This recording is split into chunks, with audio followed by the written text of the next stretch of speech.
Halo teman-teman, pada kesempatan kali ini saya akan menjelaskan teorema 4.5 tentang sisi-sisi-sisi. Dalam teorema 4.5 berisi diketahui kesesuaian antara dua segitiga atau antara segitiga dan dirinya sendiri jika ketiga pasang sisi yang berkesesuaian itu adalah kongruensi. Selanjutnya, untuk membuktikan kebenaran teorema tadi, contoh soal ini digunakan sebagai buktinya. Dalam soal ini, diketahui segitiga ABC dan segitiga DEF, sisi AB kongruen dengan sisi DE, sisi BC kongruen dengan sisi EF, dan sisi AC kongruen dengan sisi DF. Buktikan segitiga ABC kongruen dengan segitiga DEF. Untuk membuktikan soal tersebut, kita akan menggunakan dua kolom, di mana sisi kiri merupakan pernyataan dan sisi kanan merupakan alasan. Pada pernyataan pertama, sisi AB kongruen dengan sisi DE, sisi BC kongruen dengan sisi EF, dan sisi AC kongruen dengan sisi DF. Alasan dari pernyataan tersebut adalah diketahui seperti yang sudah tercantum dalam soal. Selanjutnya, kita akan membuat sinar AG dengan G berseberangan dengan B sedemikian hingga M sudut CAG sama dengan M sudut FDE. Hal ini berdasarkan postulat konstruksi sudut. Yang ketiga, sudut CAG kongruen dengan sudut FDE. Alasan dari ini adalah definisi kongruensi sudut. Yang keempat, tentukan H pada sinar garis AG sedemikian hingga AH sama dengan DE. Hal ini berdasarkan pada teorema penempatan titik. Yang kelima adalah sisi AH kongruen dengan sisi DE berdasarkan definisi kongruensi ruas garis. Yang keenam, segitiga AHC kongruen dengan segitiga DEF. Hal ini didasarkan pada langkah pertama, yaitu sisi AC kongruen dengan sisi DF, langkah ketiga sudut CAG kongruen dengan sudut FDE, dan langkah kelima sisi AH kongruen dengan sisi DE, atau juga kita sebut dengan sisi sudut sisi, di mana sudut diapit oleh dua sisi.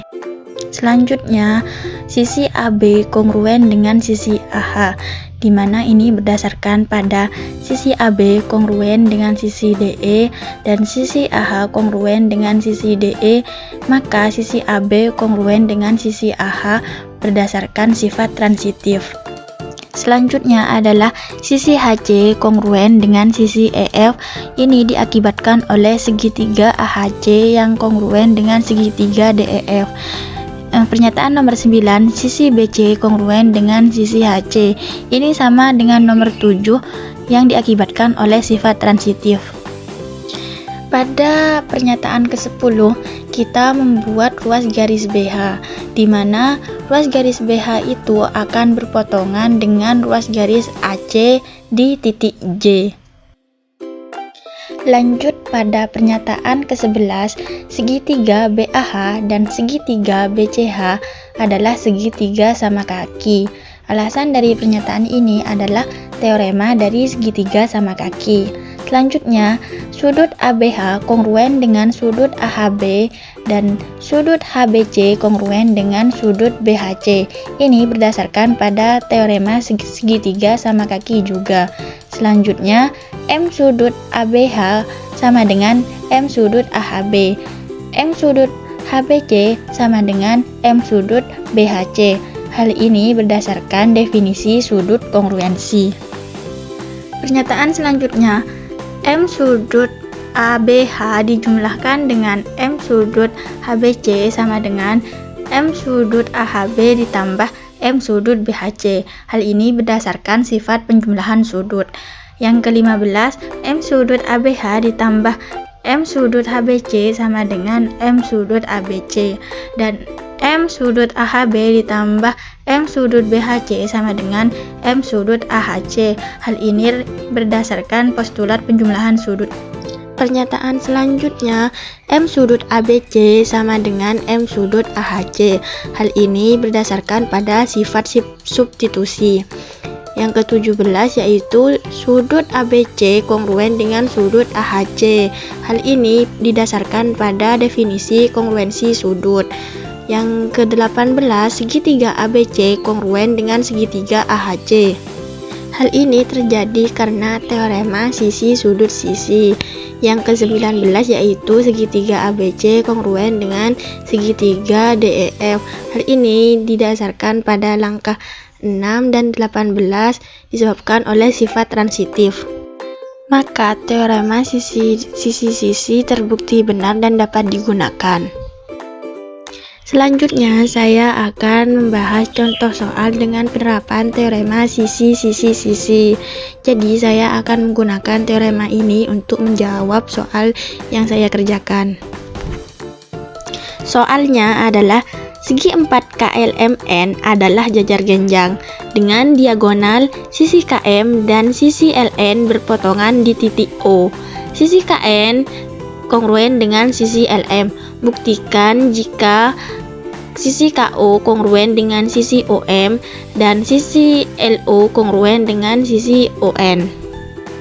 Untuk menjawab soal ini sama seperti tadi, saya akan menggunakan pembuktian dua kolom, sisi kiri pernyataan dan sisi kanan alasan. Pernyataan pertama yaitu sisi KM dan LN berpotongan di titik O, yang mana itu sudah diketahui dalam soal. Selanjutnya sisi KN kongruen dengan sisi LM juga diketahui dalam soal. Yang langkah ketiga adalah sisi KL kongruen dengan sisi MN. Hal ini berdasarkan pada sifat jajar genjang, di mana sisi yang berhadapan akan sama besar. Pernyataan keempat yaitu sisi LN kongruen dengan sisi NL dan sisi MK kongruen dengan sisi KM. Hal ini didasarkan pada refleksif kongruensi ruas garis, atau dapat disebut sisi itu kongruen dengan dirinya sendiri. Karena pernyataan 2, 3, dan 4 tadi, maka akan mengakibatkan segitiga KLN kongruen dengan segitiga MNL, segitiga KML kongruen dengan segitiga MKN. Hal ini didasarkan pada teorema sisi-sisi-sisi, di mana jika dua segitiga sisi-sisi-sisinya kongruen, maka segitiga itu akan kongruen juga. Pernyataan selanjutnya adalah sudut KLO kongruen dengan sudut MNO. Hal ini diakibatkan oleh segitiga yang kongruen tadi. Sama halnya dengan pernyataan yang ketujuh yaitu sudut LKO kongruen dengan sudut NMO. Diakibatkan oleh segitiga yang kongruen juga. Langkah ke-6, 3, dan ke-7 mengakibatkan segitiga KLO kongruen dengan segitiga MNO. Hal ini didasarkan pada sisi yang kongruen diapit oleh dua sudut yang kongruen, maka segitiga itu kongruen atau didasarkan pada teorema sudut sisi sudut. Karena segitiga tadi telah kongruen, maka setiap sisinya juga akan kongruen. Dan terbukti sisi KO kongruen, sisi OM, sisi LO kongruen dengan sisi ON. Sekian video dari saya, kurang lebihnya mohon maaf. Bye bye. Terima kasih telah menonton.